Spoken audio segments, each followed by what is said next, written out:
I'm going to read Psalm 55. Give ear to my prayer, O God, and do not hide yourself from my supplication. Attend to me and hear me. I am restless in my complaint and moan noisily because of the voice of the enemy, because of the oppression of the wicked.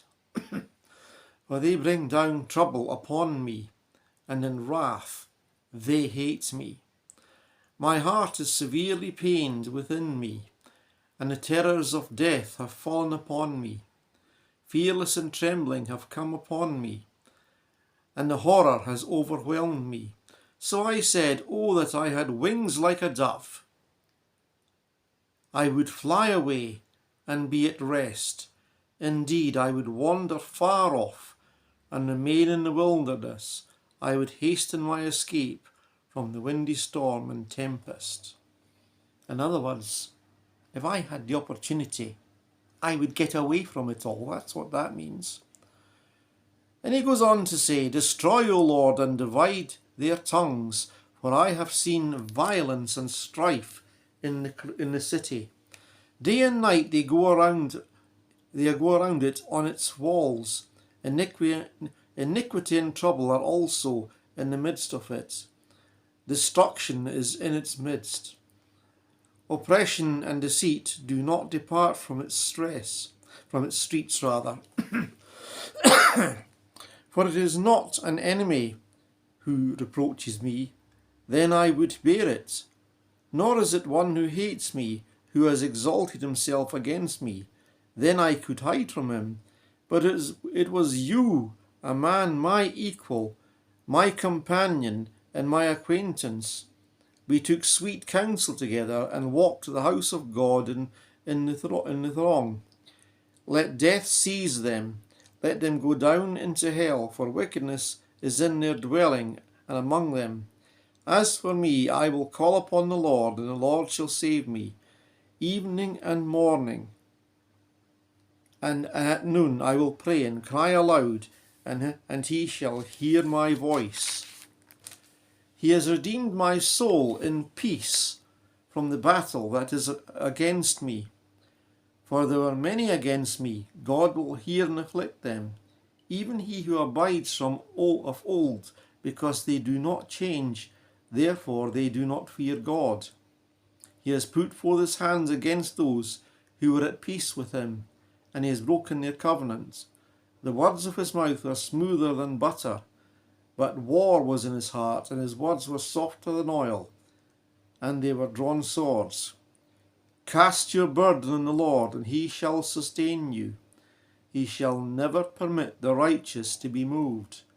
But you, O Lord, shall bring them down to the pit of destruction.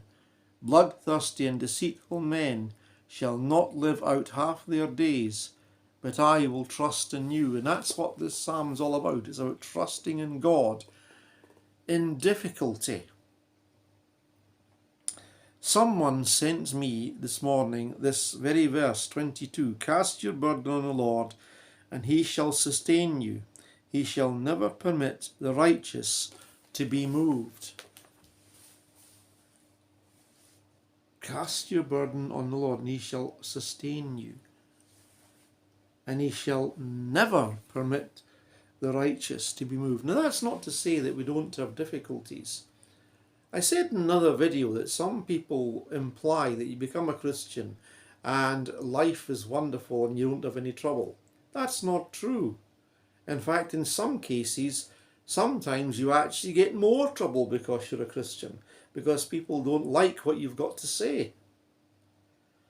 But it's worth it, because you know you're saved, you know that you belong to the Lord, and you know that in trying circumstances he will sustain you. Cast your burdens upon the Lord. Well, you only know it's a burden if you feel it. You've got to feel the burden. It might be emotion, it might be circumstances, but one way or another you feel bad. You feel it. And this psalm is telling us, cast that upon the Lord. Bring it to him.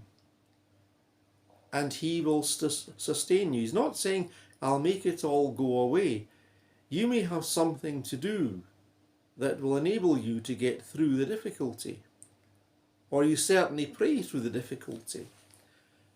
That's what the psalm is. The psalm's really a prayer. It's the psalmist praying through the difficulties, looking at all the wickedness he sees and praying against it, and all the oppression that he's suffering. And yet he said, I trust in the Lord. And at the end of it, it says, but you, O God, shall bring them down to the pit of destruction. In other words, his enemies. Bloodthirsty and deceitful men shall not live out half their days, but I will trust in you. Will you trust in the Lord? I hope you do. And if you don't trust in the Lord now, then you need to learn to do so.